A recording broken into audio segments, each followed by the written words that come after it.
Okay, I'm going to switch to English now. In this first part of the content part of the conference, we have invited 4 speakers from different countries to talk about how they deal with disinformation in practice. We have 2 guests who are from countries where Dutch is not the spoken language, so that's the main reason we're switching to English. 3 speakers will be here among us, so you see here 3 chairs, and 1 speaker will be joining us through the internet. They will each have 10 minutes, and I've seen the number of slides they are planning to use, so I'm a little bit worried about the planning, but they all assured me that everything will be very much okay, so I'm really a trusting person, so I'm relying on that. After these 10 minutes, we will have 15 minutes of discussion among the speakers to see if there is a current theme, or there's a common conclusion to be drawn from what they are doing. And then we will engage with the audience until 11:45, 11:50. Sorry, 11:50 it was Herman. Yeah. And I would like to invite on stage now Tobias, Meilicke, Marieke, Kuypers, and Nathalie van Raemdonck.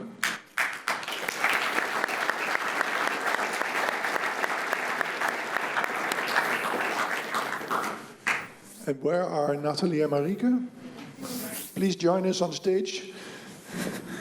The Eenhoorn has taken great trouble to provide us with this nice setup we have here. It almost feels like home. And Kari Kivinen will be joining us through an internet connection from Finland. Is Kari on the line, Maarten? Yes, he is. Good.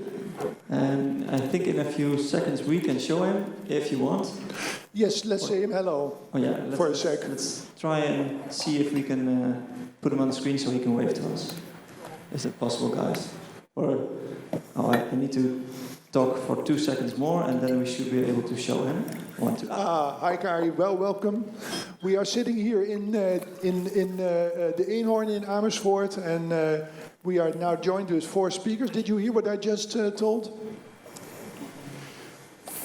Good. You're still muted. I'm very happy that we did this small introduction. Now Martin can work on the sound.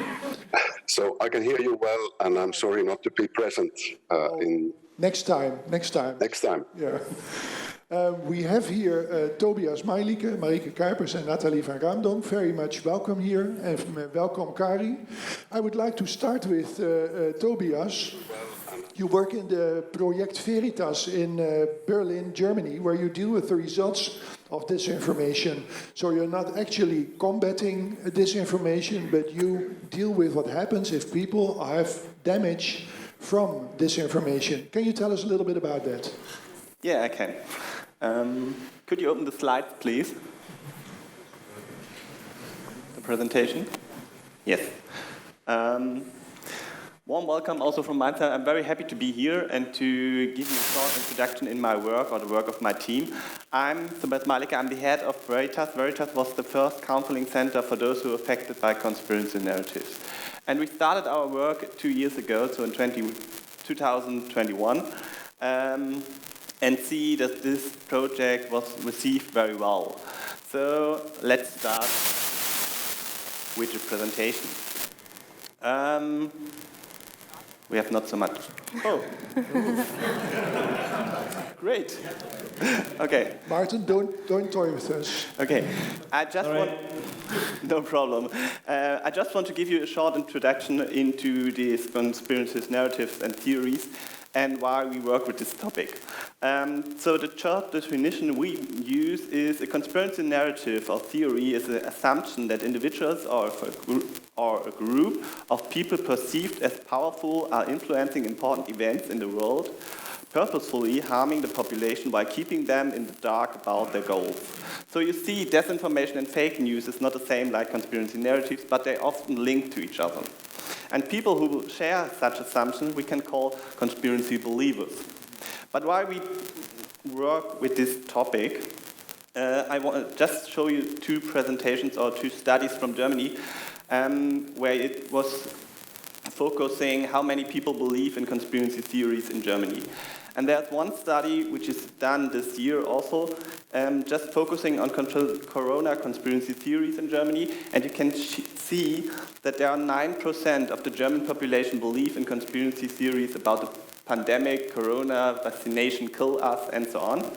And on the other side, there's a study which is done also every 2 years, and they focus more on a general level on conspiracy theories and focusing on the conspiracy mentality, which means that people describe the world by using conspiracy theories and also believe in a lot of conspiracy theories. And there you can see that they came to result that 38% of the German population believe in conspiracy theories. So if you just use the 9% of the German population, we speak about 6 million people in Germany, which is really a high number.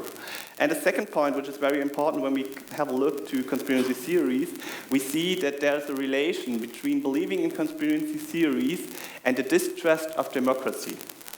In this study, you can see that 75%, or nearly 75%, of the conspiracy believers also have a very high distrust of democracy. So they don't believe in our system anymore. And the second point, which is also very important, is that we can see that there's a high willingness of use violence for their aims. So it's nearly 24% of the conspiracy believers. So this is not only a challenge for relations, families, or friendships. Conspiracy theories, fake news and disinformation is really a challenge for our societies and our democracies in Europe, I would say. And I would say you have the same problems in the Netherlands too, because we also get calls from the Netherlands from people who tell us about their stories. When we start the project, we see that it was received very well. In the first year, we get more than, or nearly 600 calls by people who try to find support or help by dealing with this topic, with conspiracy theories. In this year, it's nearly 400, and the year is not over yet. Most of the people came from the very close environment of the conspiracy believers. You can see this is a statistic from last year, that most of them are partners, parents, adult children, sisters, brothers, or other relatives. So nearly 85% of our clients are very from the close environment. What do we do? Our counseling is done by mail, telephone, video call, or in our office in Berlin, and we have a second office in Halle, which is also in the east part of Germany. Our counseling system is a sociological counseling, which is individual resources and solution orientated, and we look to this topic with a systemic perspective, which means that we think that if one part of the system changes, this can have an effect on the whole system, which directly means when we support family members, try to work on their communication skills and so on, this will have an effect on the conspiracy believers too. And perhaps we can start by doing this, distancing processes of conspiracy believers. We're not only using systemic approaches, we also use client-centered counseling, mediation, and gestalt therapy, because my team has very different professionals in the background. Most of our counseling process can be described as a 3-step process. The first step is the reduction of stress, because we can see that many clients which call us have a very high stress level. Conspiracy theories, fake news, disinformation were a topic in these families 24 hours a day, 7 days a week. So there's no other topic anymore. There's just this topic, and it's always linked with conflicts and a lot of discussions. So the first step is we try to reduce the stress, because when the stress level is low, you can't change anything in your behavior or communication skills. So that's the first step. But the second and the third steps are more important. We reflect the communication, and we try to reflect also on the motives of radicalization, which means that we see in many cases people try to discuss with conspiracy believers about the content. But it is not very successful. It's always frustrating, because it has to do that when you believe in conspiracy theories, you didn't do this because the arguments are so good. You do this because of underlying needs, of subconscious needs behind. Yeah, and that's why you should discuss about the content. You really should try to speak about the feelings behind the conspiracy theory. What I mean is, when someone tells you about a conspiracy theory, you shouldn't discuss the content, but there's always a feeling of being afraid, scared, having the feeling that you're not powerful anymore. And that are the topics you should talk about with these people. And then you could have an effect on these people. You can build bridges and can influence the people.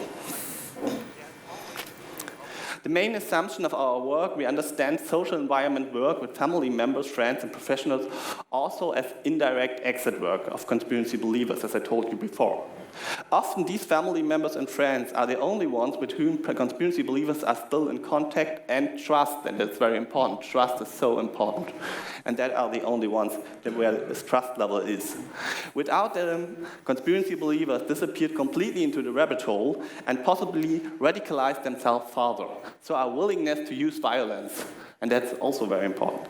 And we know from the consulting experience in Germany in the field of religious extremism and cults that distancing from radical thought patterns can be achieved by changing the behavior of the environment. But, that's very important, it needs time. You don't get such challenges or changes in just one session or in months. It often needs many months, sometimes years.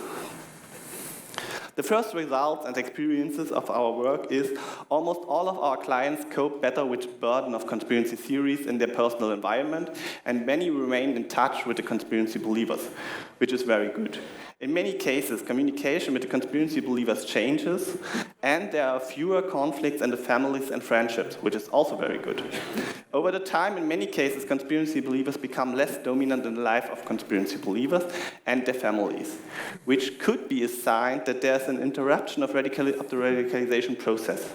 And in some cases, we see now that people distance themselves from earlier conspiracy. So we really think that this work can have an influence and can be very successful by dealing with conspiracy theories. Thank you for your attention.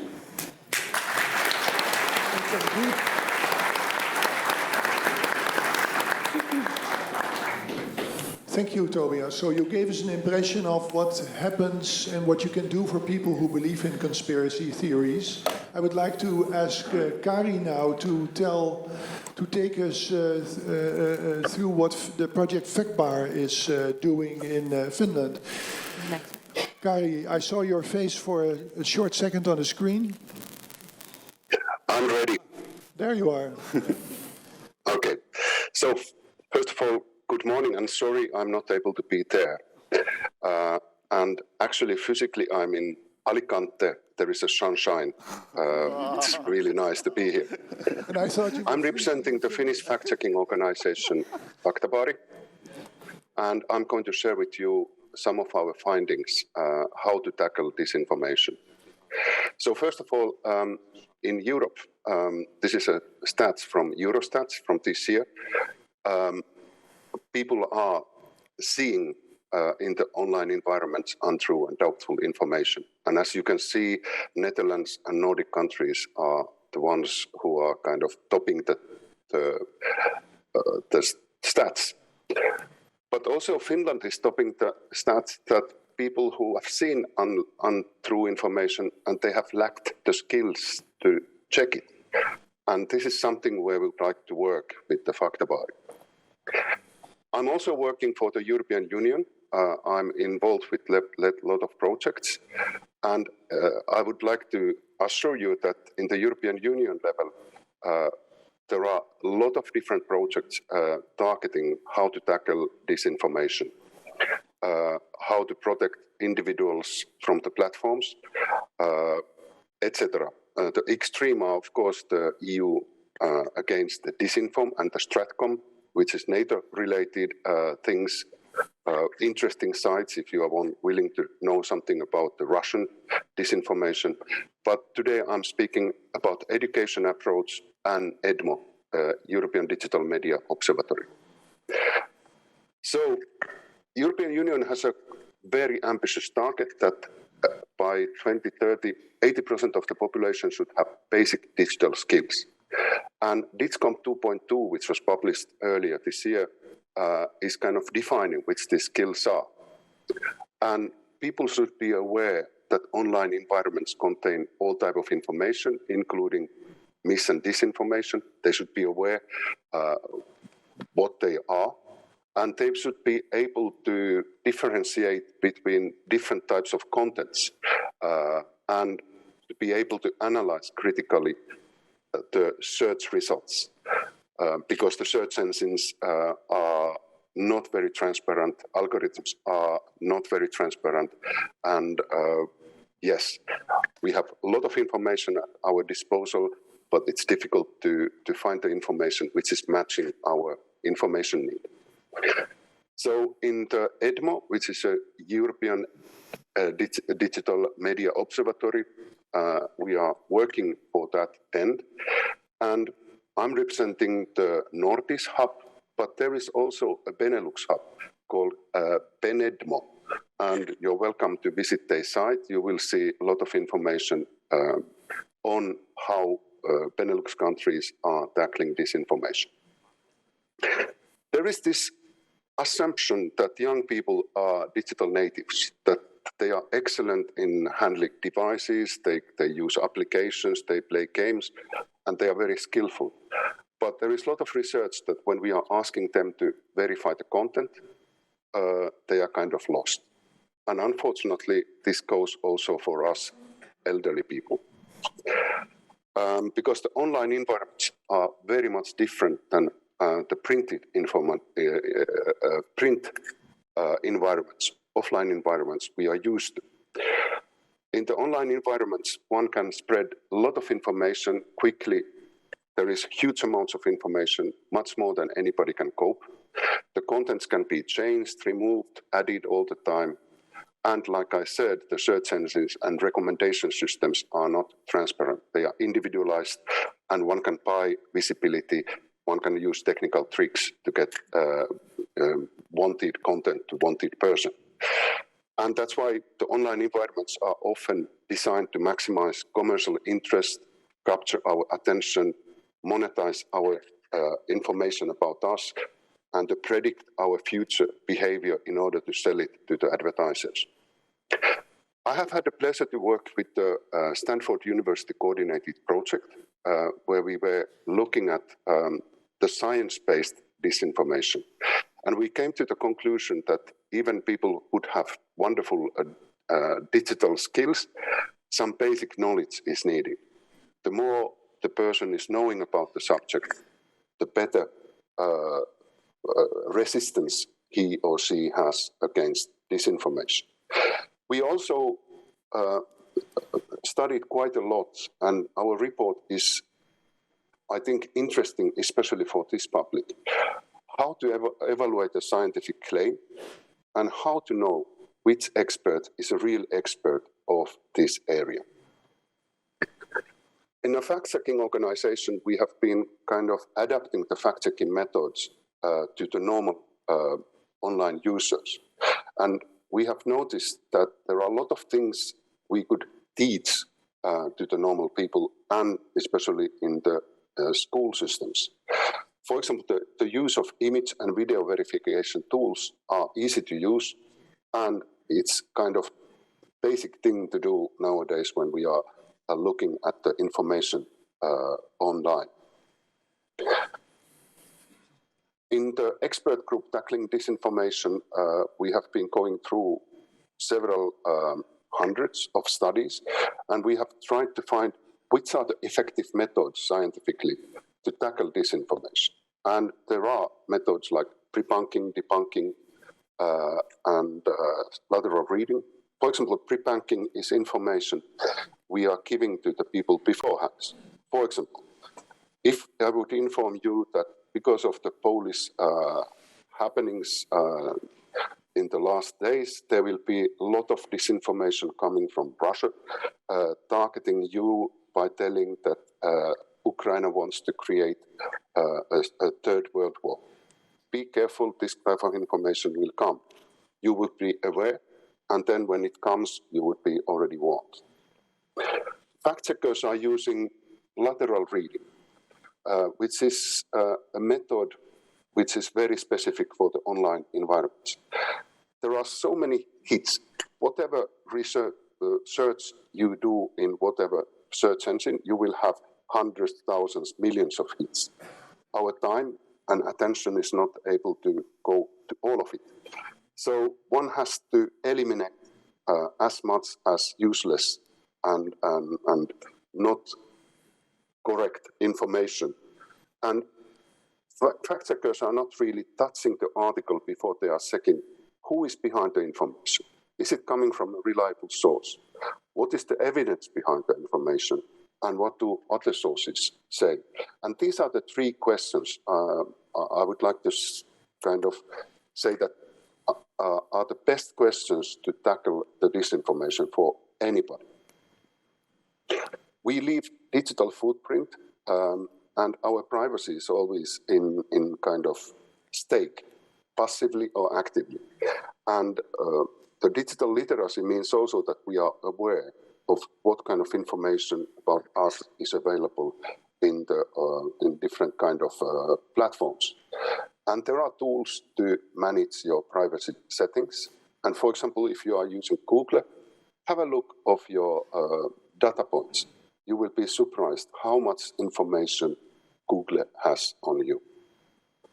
If you want to learn how you are as what kind of person you are, what kind of skills do you have in the online environment, there are several tests, but this DigiProfile test by Citra is really good because it gives you also hints what to do to improve your digital skills. I already mentioned that there is an expert group. I was a member of this. We published our report, and there is a lot of studies, a lot of information for those ones who really want to get more information about this. These EDMO hubs are publishing all kinds of materials, and this is from the Central European EDMO. They have little videos, for example, how to do reverse image search or how to use geolocation in order to check the news or the information. Online crime is exploding because it's low investment needed for the criminals, and there is very low chance to get caught. And there are tools where you can check if the sites are reliable or not, and the Scam Advisor is one of them. In Faktabari, we have collected more information. So if you are interested to learn more, please read our articles. We have 10 experts who have written articles on digital information literacy from different angles. I've been speaking to you, so please download it. It's free, and you can learn more. And this is from the French fact-checking organization, and I thought that it suits well to your meeting. We are all asking people to be skeptical, check, double check, and then check again before liking, sharing any information you find online. Thank you so much.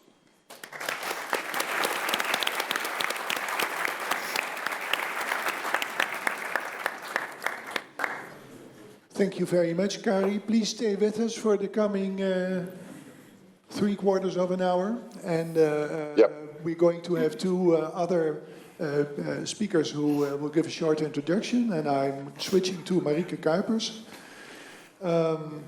You're from the Netherlands, and you work to combat disinformation in a completely different way, in a practical way. Please tell us about it. Well, I create TikToks, so you've probably heard of the app right now. It's very popular. It's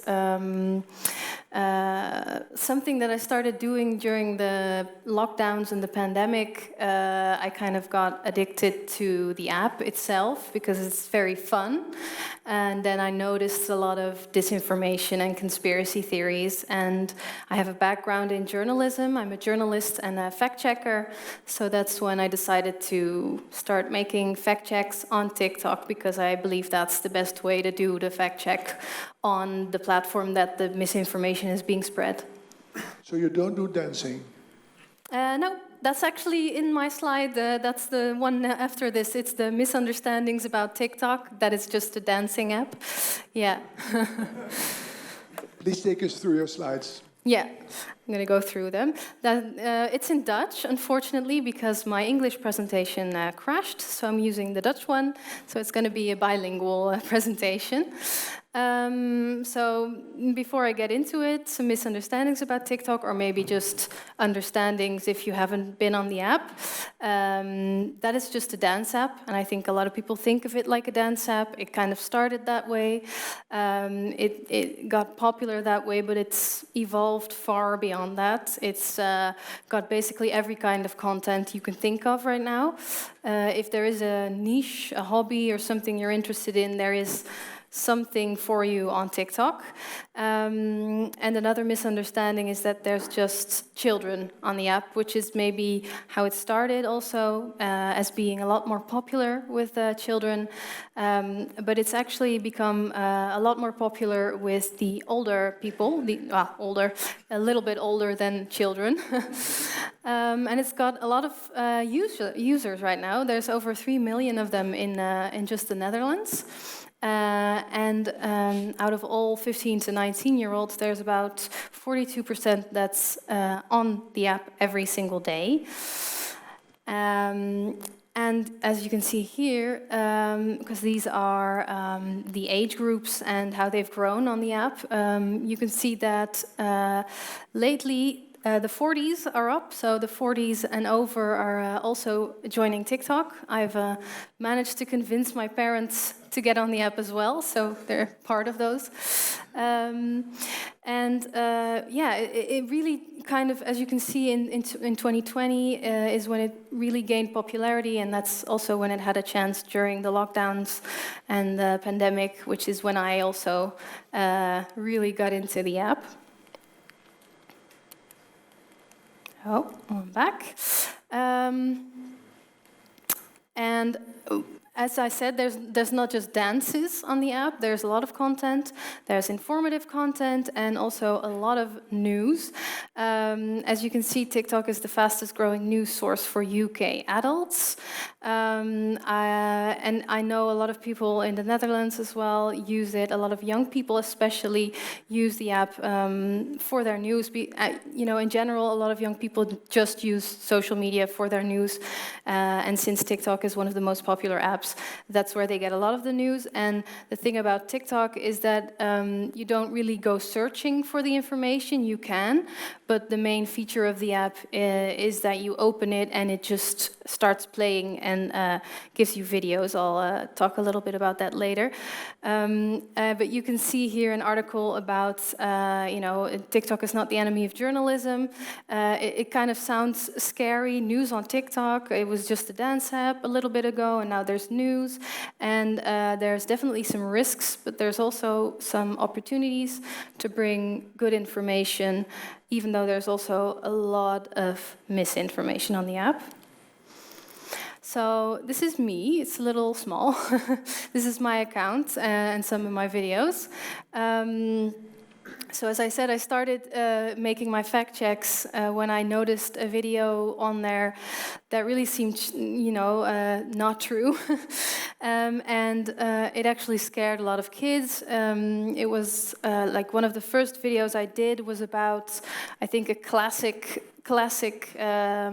thing that still goes around the internet and a lot of people believe in. The artificial sweeteners in soft drinks cause cancer, and somebody was saying that in a very scary way, like you shouldn't drink it, you're going to get cancer, and all the kids in the comments were very scared. And I happen to know this wasn't true, but if I place a comment, nobody's gonna see it probably. So I thought, well, I'm just gonna make a video. And I did, and it worked really well. And then I kept doing that with a lot of other topics. And that's how I eventually got to over 100,000 followers. And a lot of people who follow me for my fact checks. And most of this stuff I fact check is something that's already gone viral on TikTok. Or is on its way to going viral there. So if something is just on Facebook or Twitter, and it's not at all on TikTok, I won't be making a video about it, because then it's just me bringing it to the app. And there's also a lot of stuff on TikTok that's not on other apps, so that's why I think it's important to be on there as well, and not assume that if you're fact-checking, it's enough to be, on Twitter or on Facebook and it'll reach the right people, or have a website, because there's not a lot. How are they going to find you? How are they going to find the fact check? They have to go Google it and take all the effort, which is a good thing to do the effort, but I don't think a lot of people do it. And on TikTok, you can make a fact check, find the person, because the algorithm, it kind of works in a way where it sends your video out to a small group of people, random people, and if they like your video, it sends it to a larger group of people, and that's how basically everyone on the app has a chance to reach a large audience. So whereas on Twitter or on Instagram or YouTube, I have to get a lot of followers before it reaches a lot of people, and it's very slow. On TikTok, I can make a new account today, and if the video grabs people and makes them watch it, I can reach 100,000 people in an hour if the algorithm picks it up, which is sometimes a good thing, but when it's misinformation, it's not a good thing. Well, these are Dutch comments, but these are comments under some videos that I made for a news organization that I work with, Pointer, and this is really to show the way that you can have some really interesting conversations and journalism on there. This was a video about a topic that's pretty niche or pretty, boring, because people think young people are not interested in boring stuff or news, if heavy topics, but it's all about the way you do it. And this was about care facilities not having enough room for people with mental health problems. And I framed it in a way where I started with the question, there's something mysterious going on, just to try to get their attention. Because on TikTok, you swipe through videos, and if you don't have the attention within a couple seconds, they're already gone. So you really have to think strategically about, how am I going to start the video? You can't just do a nice, slow introduction to the topic. You have to immediately grab their attention. Which worked in this case. I explained what was going on, and I asked them what their experiences were, and because I used hashtags that were related to the topic, so GGZ, which is what the care for mental health is in the Netherlands. It reached people who watch videos with that same hashtag. So I can aim my video very specifically at people who are interested in videos about that topic. And so I got a lot of responses from people who have a lot of experience with that. These are some examples that I wanted to show you of other things, because there's not just me on TikTok. It's mostly news, because that's my area, but there's a lot of scientists on there, which I really love. The fun thing is that you can really reach people who are interested in a specific topic, because the algorithm is very good at getting your content to the people that might find it interesting. There's all sorts of scientists, sometimes very niche, entomology, and there's also archaeologists, and during the corona pandemic, a lot of people who do epidemiology, doctors, everything. So that's very useful. This is Dave Jorgensen for the Washington Post, and he did a really dry story, but he created a little sketch about it. He kind of reenacts it and does a little play where he kind of plays persons in the story, and it got a lot of views, and it's just a different way of doing it. I'm also a big fan of Sophia Smith-Gaylor. She works for Vice now.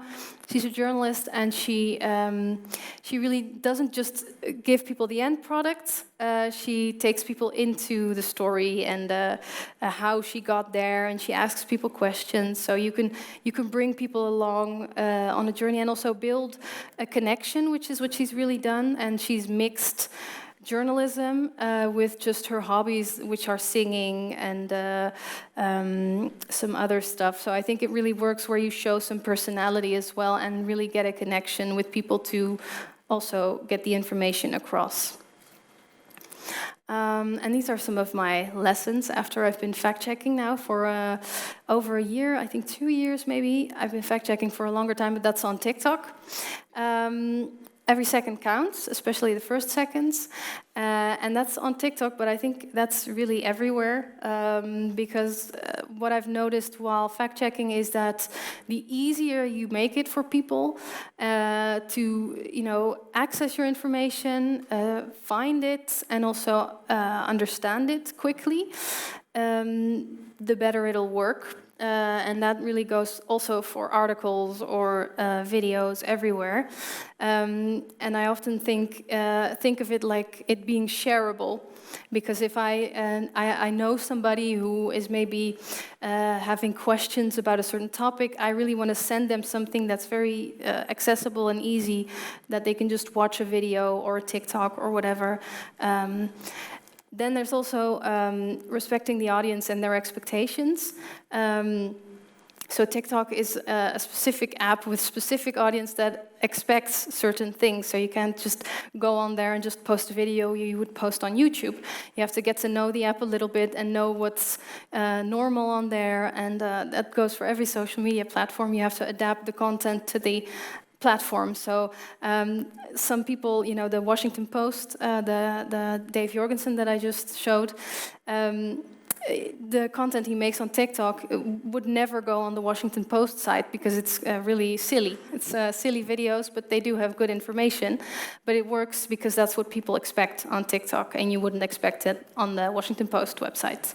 So adapt that. And then also the algorithm, which is often talked about as kind of a scary thing, you can also use it if you get to know it.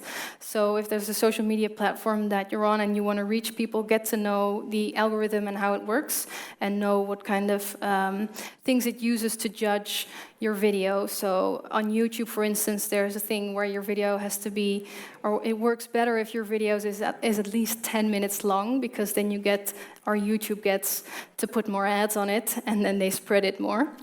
So that's just something to know. And on TikTok, if you know the way you can reach people, that also works very well. And you can also use it to find the disinformation and the conspiracy theories to check. So what I do and what I would advise if you want to find conspiracy theories on TikTok or on other social media apps is to have a second account. Because on my own account, I'm much less likely to see stuff that other people might see, because I just don't really watch a lot of conspiracy theories. I swipe them away. I have cat videos and videos about movies. So on my second account, it's basically my alter ego, where I watch everything that's shady or disinformation or conspiracy theories, and then it just, it gets to know pretty soon that you just want to watch those things, and then that account is pretty dark now.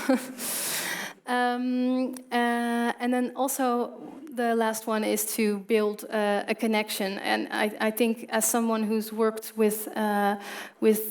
within a news organization and has made content for a news organization, I feel like my own content that I make out of my own account works better in a lot of ways at reaching people than the content that I make for the platform, for a company or for a news organization, because that's just a lot less personal. You don't really know if somebody from a news organization is telling you stuff. You don't know who's behind you don't know what kind of room they're in, what kind of colleagues they have, what the structure is in the organization, and that's something I think journalists could be a lot more open about how it works.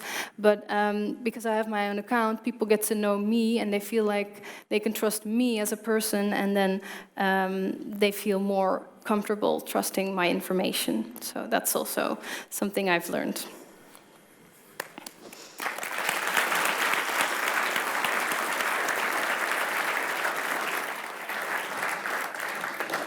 Thank you, Marieke. It gives us tools to take serious the actions that you take, and it learns us a little bit about what we do, what we have to do if we want to battle disinformation ourselves.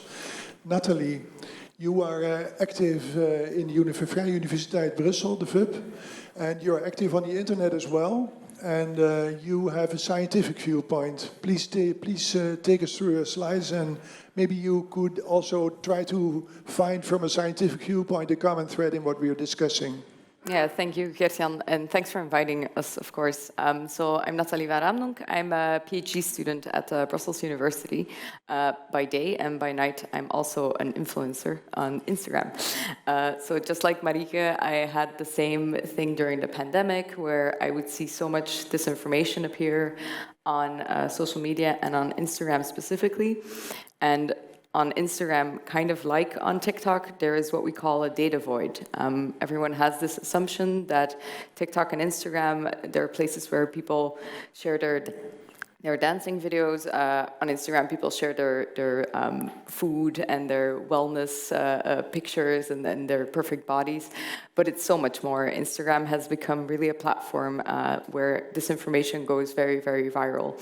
And so around the start of the pandemic, I would see a lot of these wellness accounts kind of make the switch to conspiracy accounts, specifically in their Instagram stories, where it's really hard to kind of even give a comment that everyone else can see.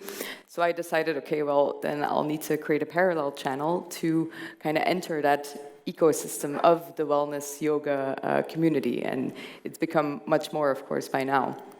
And it's where I kind of decided I should share memes, because memes are the perfect piece of content to go viral. A meme is a humoristic image macro where you can put a piece of text, like, put a juxtaposition. What is this, a grand conspiracy theory? No, it's fear of a chaotic universe. A lot of people kind of fall into that paradigm, or kind of bring a sort of acknowledgement of, yes, it's okay to be skeptical of governments and corporations, but just because you don't trust them doesn't mean you should believe someone else's lie. The meme is cut off here, but it's a very common one that people still think somebody would go and do that, just go on the internet and tell lies. So I've tried to kind of bring these memes out into the world, make them go shareable, kind of plant the seed of critical reflection. The target audience for me has always been people who are kind of already convinced of those memes. I am very well aware I am not convincing anyone myself with these memes, but the goal has always been to give those people a tool, a piece of content that they can share in their network and potentially start a conversation. I think that's also what leads into what Project Veritas is doing. And it's what in communication science is called the two-step flow model. So the whole idea that people just take information that comes from a television, an expert, and process that, a lot of research has shown since the 50s already that people will process that information better if it comes from a person that they can relate to, that they know, that they can trust. So my idea has always been, I make the memes, I share them with the people, and the people share them with their own network. So it's always just been kind of a way of spreading these tools and providing access to them that kind of takes that information ecosystem into account. Now, social media, everyone can be a micro-influencer if you think about it. So the whole idea that like one influencer can be that person, everyone in their own environment can be that person. And I really like this tweet that I also share as a meme. It can also go viral to make people aware. This one person said, like, their mother got a vaccine because the pastor in their church actually preached the truth to the congregation. And all it took was one person from a community that they trusted. Now, of course, the internet is not just this two-step flow model. Also, in communication science, we've moved past that. We've realized, okay, that this whole trickle down of the expertise, the mass media with all the knowledge that then just gets distributed by mere pawns of information. It doesn't actually work like that. The internet is, this type 2, a multi-step flow network model. We are an interconnected network of humans that we get our information from each other, we get it from influencers, we get it from news sources, and we also get it from sources that we think are news but actually aren't. And so what then happens if you have this sort of network model is, because of social media, you can create networks that actually influence the way that you perceive is actually the truth. You've probably heard of the filter bubble, the echo chamber. There are these network concepts on social media that can arise if you are surrounded by people who kind of think the same as you. And so the way that we process information, it comes from our environment. It's not just our own critical reflection. If everyone else around you starts saying, well, this sugar, sweetened artificial sugar it's cancerous, then who are you to say, well, but I found this one source that says it isn't. You will be influenced by your environment. So a network on social media can create that sort of echo chamber filter bubble idea that everyone around you thinks of a certain way. And it can also happen that you're not maybe surrounded by a specific network, but you are surrounded by what we call a majority illusion. So maybe there's 90% of the people around you who don't at all believe in this artificial sweetener, but the only people you hear are the ones who say, well, it's cancerous. And this happens a lot on the internet where, 90% of the people don't at all say anything. I think it's amazing to be in a room of skeptics and people who are probably very outspoken about issues and about saying, well, that's actually not correct. Most people are not. And so what happens is that then we're trapped in these majority illusions where it seems like a certain thing is very widely carried. The internet is very prone to majority illusions. There's also actors who exploit this kind of majority illusions, these network fragmentations. And this is a study I thought was very interesting, where they looked at anti-vaccination and pro-vaccination pages and groups on Facebook. And in green, you see the neutral zones, undecided spaces, mommy blogger type of social groups. In red, you see anti-vaccination groups. And in blue, you see pro-vaccination, pro-science type of groups. And they're you see a huge divide where there's just no communication in between. The pro-science network will kind of stick to each other. They will share each other's content, but they will also not really put in the effort to go to the undecided spaces, which is what a lot of anti-vaxxers will do. There is also the anti-vax playbook, where these kind of people who make their business out of anti-vaccination stances, they actually tell each other, go to the neutral zones, answer the questions that people have, create answering spaces, and flood that zone with seeds of doubt, flood those ecosystems. And the biggest networks where this happens right now is YouTube, Instagram, and also TikTok. This is since 2019, so it's these kind of new networks where people find these empty zones, these data voids, to create those seeds of doubt and to influence those social surroundings of people. Now, it's not just about the network element. What does social media also really do? It makes things go viral. So that's one of the reasons I use memes, is it can counterweight that virality of conspiracies. But so there's been research that shows that misinformation can go 6 times more viral on Twitter. This is often misquoted as saying it will go viral 6 times more often, because of course there's no law that any piece of information will go viral. But the fact is that misinformation has more potential to go viral because the things that go viral are the things that create an emotional response and that are new. And misinformation, conspiracies, ideas that there's a huge plot against anything that's happening right now, it's a pandemic, there's no real crisis, yeah, that's new information. So it has way more potential to go viral. And so what really is necessary to counter that is kind of a social responsibility. We talk a lot about media literacy, and I think it's really good that Kari also mentioned that, like the whole critical reflections. But we talk far less about a collective responsibility, a social correction that we try to do with other people and to stop that information from spreading one step further.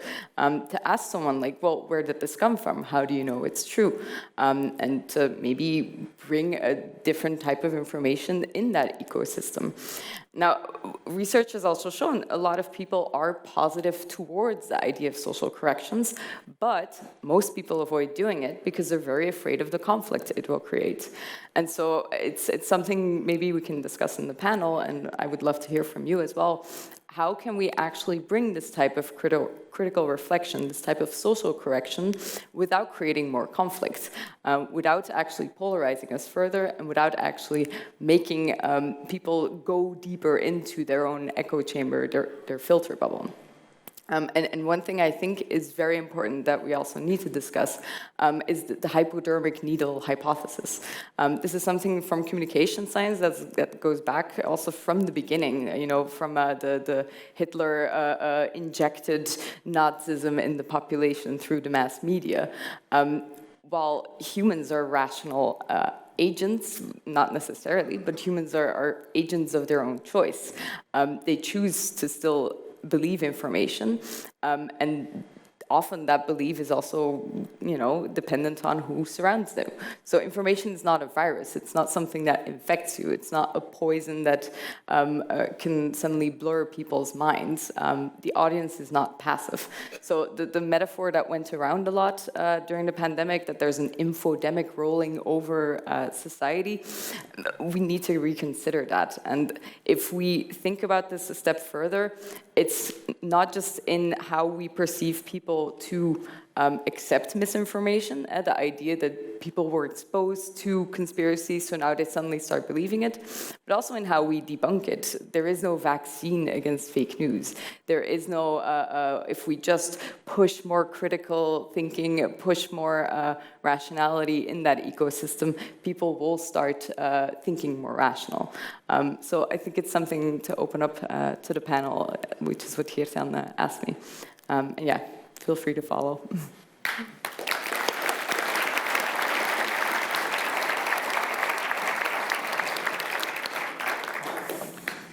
I was very much interested, and we discussed this in the preparation of these presentations, to see if you four guys, can find a common thread common ground in your thoughts. Would it be a good idea, Nathalie, to ask you to ask this question to the other speakers?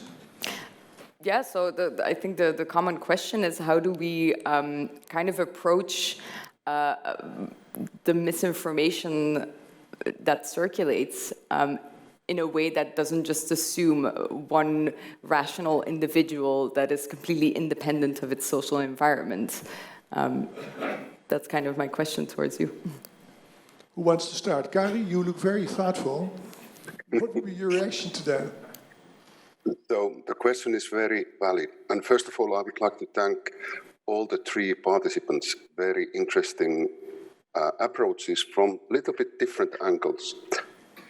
There are several ways to tackle disinformation, to develop the cognitive capacity on human beings, for example, in the schools, in the adult education, is one. It's slow, but it will give the individual some kind of tools to tackle independently the disinformation.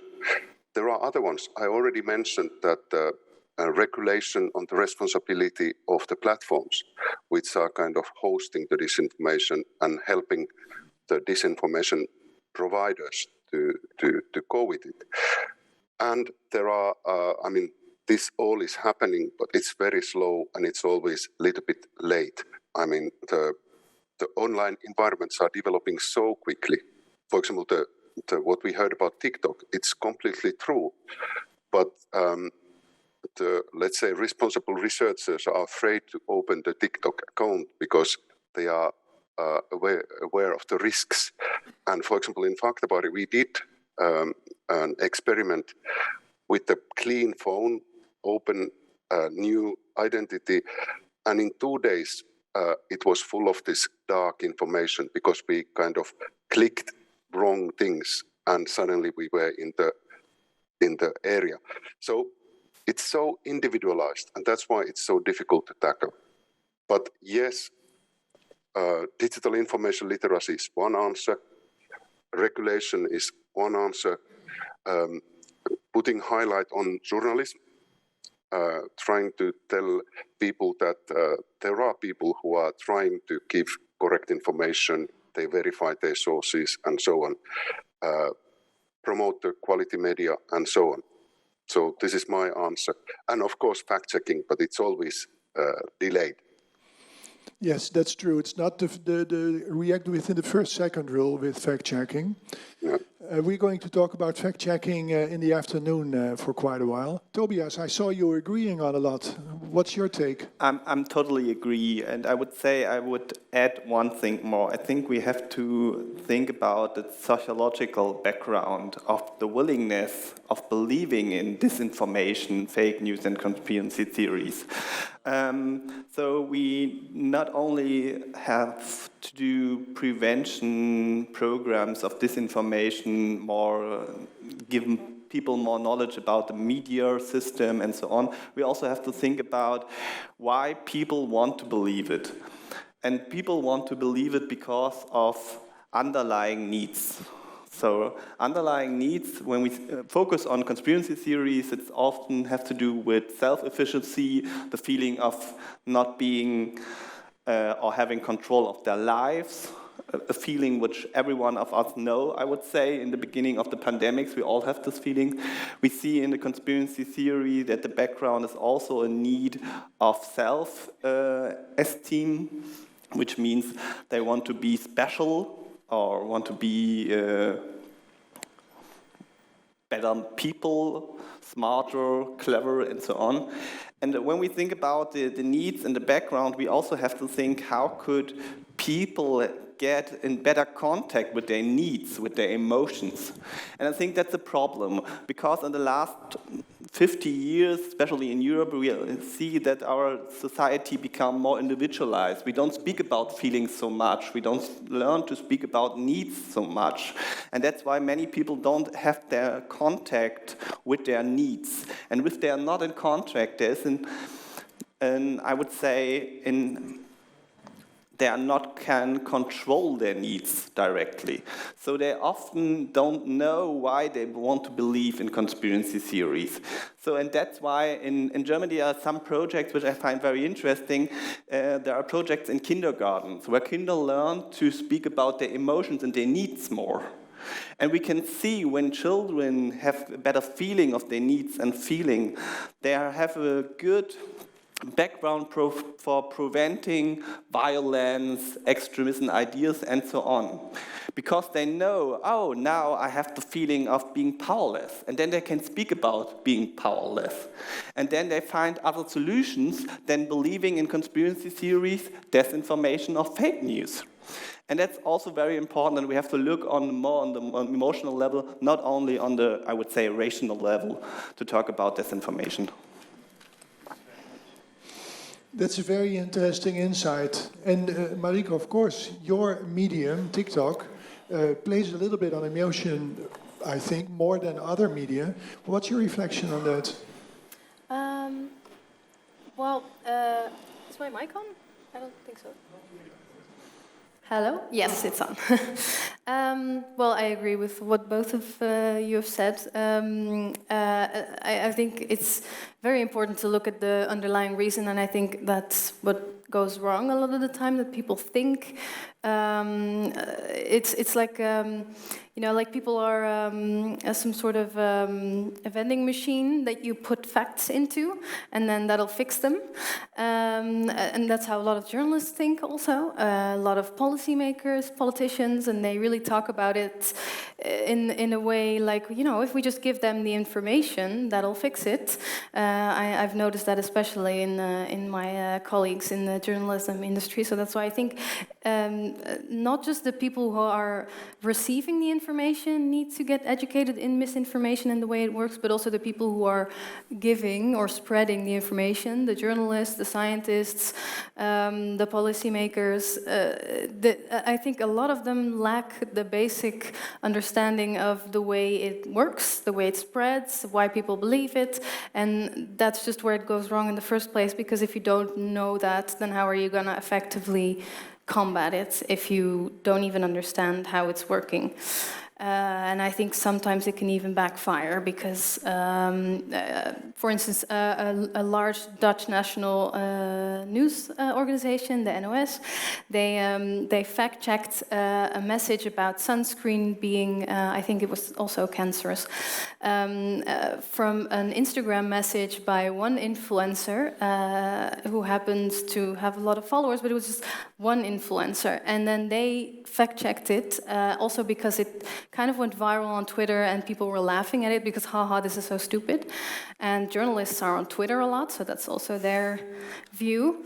So Twitter is social media to them, and then sometimes stuff happens on Twitter and they think it's a big thing and it's not, it's just on Twitter. But this thing got fact-checked, and then it got a national audience, basically, even though it only had about, I don't know, maybe 10,000 likes or something, not even that. And I don't think a lot of people seriously, I think it was very confined to a niche group. And then once they did that, all the other newspapers did it, and some newspapers put in wappies, which is a Dutch word for crazy people, kind of, or the people who believe in conspiracy theories. So then you're just really reinforcing them, because I even saw comments underneath it saying, oh, well, if the NOS and the national news says it's not true, then it must be true. So, really think about that. I can really recommend reading the report that's called The Oxygen of Amplification. That's just something that I've found really helpful in thinking about how information spreads and how it can sometimes be useful to think about that before you fact-check something. And also what you said about, the mental health aspect is very important, I think, as well. I see a lot of people going into, I think the wellness sphere has a connection with feeling, wanting to feel better, and that's where you get the conspirituality, which is a mix of conspiracies and spirituality. And I think that's also very interesting, because it kind of gives people a solution to their problems, but it's a very empty solution to my feelings, because it's basically saying you just have to work harder on yourself and manifest a better future, and ignores all the problems in society that are causing maybe mental health problems, but also, dissatisfaction with the way the world is working and all of that stuff. I think we learned a lot of preconditions we have to have in place to get a more balanced information landscape on the internet, I think. Could you share that conclusion with me, Nathalie? Yeah, absolutely. And one thing I also wanted to add to the whole, use of the word like wappies is a lot of research has shown that disinformation is most effective in polarized societies, because people will be more prone to believe disinformation that not just fits their worldview, but also their social identity. So a lot of that research comes out of the US right now, because I think it's one of the most, fastest polarizing societies, where they've seen that if it is leaning into a partisanship, people will be more prone to believe it. And if we want to fix that, the solution is not creating more polarization, which seems like a super obvious conclusion, of course, but isn't always put into practice. Thank you. I couldn't agree more. I work with the government, and my colleagues often have, as a first reaction to a problem, just write another piece of text. But what they, in truth, should do is go to the people and talk to them, and take care that the connection will establish itself. Let's take some questions from the audience. There is an intervention microphone here, so a question microphone here, so you have to take a little walk to get there. And in the meanwhile, Herman, are there any questions from the chat at the moment? There's just one question from the chat. Must be a brilliant one. Namely, what about good old-fashioned moderation of these platforms and simply banning disinformation from the platform? Is that still doable? Is that? Well, I can say out of experience that on TikTok it's not working. It's not working. It's just too quick. No, and I think especially with TikTok, because it's pretty broken on other platforms as well. But TikTok, it grew very fast, and they didn't really grow as fast in the moderation teams. So there's basically no moderation. Well, there is, but it's very random. I've reported some very, very obviously fake stuff, but I even stopped doing I even stopped reporting the misinformation because it just wasn't being taken down. But even the racist stuff or the very, because they kind of fall into the same category in the algorithm for right. You know, it connects them. So if you start watching conspiracy theories, you're probably going to get into some racist or discriminatory stuff. But then sometimes there's very, very hateful videos, and then I report them, and then I get a response that no violations. Okay. If I may add to that as well, I am all for moderation. Like, I really think we need to rethink content moderation, but there's a lot of slippery slopes with it when it comes to fake news and disinformation. And the main reason is because you have very black and white cases. I really have some stories that are like super obviously fake.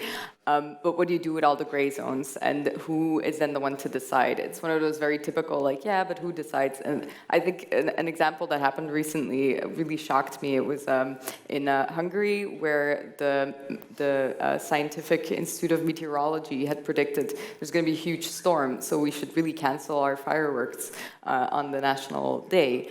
And the storm didn't happen, even though there was like a 90 chance prediction, which is how predictions work. Probability works like this. And Orbán then fired the scientists and called them misinformation spreaders. And these are the kind of things where I'm always very anxious when we go into the whole conversation of really removing misinformation, that it becomes a problem. We can think about the amplification, but yeah, it's a whole other beast. Yeah. And Kari, does the European Union or the Finnish government think about just prohibiting disinformation? It's impossible to prohibit. It's happening too much all the time. But what is happening is this Digital Service Act and other ones which are targeting to give responsibility for the platforms for their content. And the idea there behind is that if somebody is announcing that there is, let's say, very obvious hate speech or racistic comments, that the platform will have 24 hours to fix it. But let's say that it's on the development, and it will be always with the delay. And the online environment is so quick that in 24 hours it has spread all over, and the correction effect is not maybe seen by so many people. But yes, there are. The European Union is doing its best to kind of put responsibility on the platforms, but it's, for example, TikTok is totally out of control because of the ownership structure of TikTok. Thank you. There's a question from the audience. Yes. I was wondering, when you were talking about the emotions and the trust that we need to have with people, from personal experience, I noticed that a lot of these problems are seen in places, neighborhoods that have a low socio-economic status. Is that your experience as well? And what can we do about that? How can we target those people more effectively to prevent the viral load, so to say? Yeah, it's completely right. We can see that conspiracy theories are very common or famous in neighborhoods where the education level is low, where we have a lot of people who don't work or something like that. And when you, from a sociological background, look to them, you see that often these people feel powerless. They don't have the feeling of having an effect of their lives or can influence their lives and so on. So this is really, really a huge topic, and we could see that conspiracy theories, fake news and disinformation is also a very huge challenge for our social politics, I would say. So we have to look how we can educate these people, how we can give them more power or the feeling of power, and so on. But let me add something which is very important. The believing of conspiracy theories has nothing to do with just being smart, or intelligent, or rich or not rich. In our clients, or we see a lot of clients which has very high level of education. So there are lawyers and so on who believe in conspiracy theories. So it's not only a topic of the I would say lower parts of our society. It's a huge topic in all kinds of social environments and in all countries. So we have to look to all of these people, and we have to look and ask what has happened now. And I would say there are 3 reasons why disinformation, fake news, and conspiracy theories are so famous in the moment. One is we all have now 15 years of crisis in Europe. And crisis, it starts with 2008, the finance crisis. Then we have the huge movement of refugees from Syria and the Middle East. Then we have the pandemic. Now we have a huge problem of, I would say, finance crisis again, the war, and so on. So it's really a time where nothing is stable anymore. And in times where nothing is stable, we see that there's a growing number of conspiracy theories because people looking for a reason or for responsibilities for this situation, and they feel powerless. They often are afraid if they have the job tomorrow or get money and so on. So this is one reason why we see that disinformation, fake news, and conspiracy theories are famous in the moment. The second reason is we see that there is a war in Europe. It's also new, more or less. We have now 30 years without war in Europe, and in war times we see that disinformation, fake news, and conspiracies are used from both sides of the war. And we can see it now from Russia, who really spread a lot of disinformation, fake news to Europe, and try to influence the social society and the politics in Europe. And the second reason, or the last reason, I would say, and it's linked to the other wings. We see that in Europe, populist movements and parties became more famous. And there's always a connection between populism and conspiracy theories. We can see it when we have a look in the last century, in the 20s. There were a lot of populist parties who became to power and used conspiracy theories to explain why something couldn't be changed or what's going on and who is responsible. They are never responsible for something which is going wrong in society. It's always some enemies in the background. And now we see in Europe a growing number of populist parties.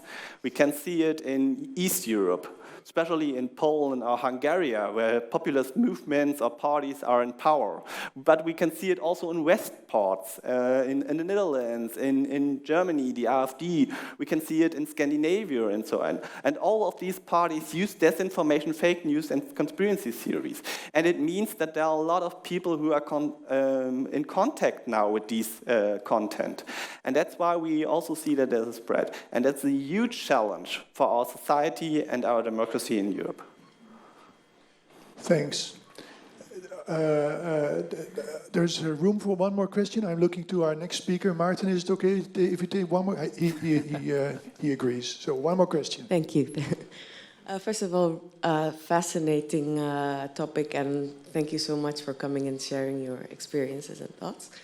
The discussion brought some thoughts into my mind, and I'm very curious what your reaction is to those thoughts. And they're about the fact that we're talking about misinformation and information, so it's rather dichotomous. In my opinion, information, so the information we get from the sources that we call fact-checked and evidence-based, is also always a selection of news. And so,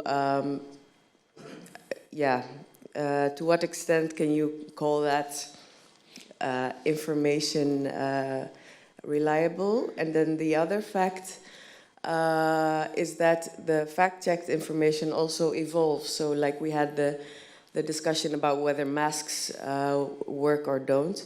So there is always a change also in the information that we regard here as being true. So basically, how fair is it to see it as a dichotomous, a concept? And if it's not dichotomous, how do you determine whether something is, where in the spectrum a fact is? I could answer, you have to do it yourself, and we have learned how to do it now, but I see Kari probably has a smarter answer. Yeah. I'm not sure about if it's smarter, but there is a clear definitions for different types of information. So first of all, we have knowledge, kind of science-based information. Then we have information, which is everything. The misinformation is kind of wrong information which is spread without bad intentions. We all make mistakes. Probably I have said something which is not exactly 100%, the percent is not right. So misinformation is something, and the quality media is correcting the mistakes they make. There is always a little correction somewhere to page 25, down very little, but there is correction system. Disinformation is wrong information. It's a lie which is spread while knowing that it's a lie for different kind of purposes, in order to have more clicks, in order to have spread something, in order to get commercial whatsoever interest, and it's very clear. There is a third category which is malinformation, which is kind of probably correct information, but it's shared against the wish of the person.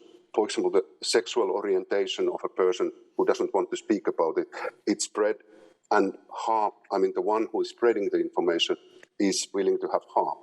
So there are these kind of categories, and if we are kind of looking what to do, I would go back to give credits for the quality journalism and the quality media and scientific information, which is knowledge. Quick answer. Something really quickly? Can you do it in 30 seconds? I could try. Well, I just wanted to add that I do think the line is not a dichotomous, and also that myself, I think as a journalist also I'm critical of other journalists because they are fallible, they are humans, and they can make mistakes, but it is critical. Actually, I often tell people that watch my videos, if somebody makes no mistakes ever is never wrong, then they're not trustworthy because, maybe they are, but you have to be extra critical and watch extra carefully because big news organizations usually make mistakes sometimes, but as long as they correct it, that's one thing. And also, I recently learned a term that I thought was very interesting, paltering, which is lying by telling the truth. It means that you give somebody a true piece of information, but you leave out maybe information that would have been good to know to contextualize the information. And so you're not technically lying, but you're leaving out something very important. And you can see this with climate disinformation or with also something that I'm very critical of is the journal. This is not 30 seconds, I'm going to go quicker. The journalism on... self-reflection. Yeah, the journalism on trans people who are being targeted all all over the world right now. They interview experts who are saying true stuff, but then when you leave out certain, so like when you interview somebody who was transgender and then decided it wasn't for them or something, and then you interview a lot of those people without giving context, or maybe I found this stuff in newspapers where they've interviewed somebody and then I Google them and they are part of an anti-trans organization, or where they let people in the opinion pages say all sorts of stuff without fact-checking it. Or they don't give the context about what is happening around the world, so you can't really place the information in that worldwide system where there's a lot of groups putting a lot of money into spreading this information. I think, thank you very much. I think it's a very good sign that we find it very difficult to end this session. And still, I would like to do that because otherwise Martin will not have enough time to tell us his insights about human relations.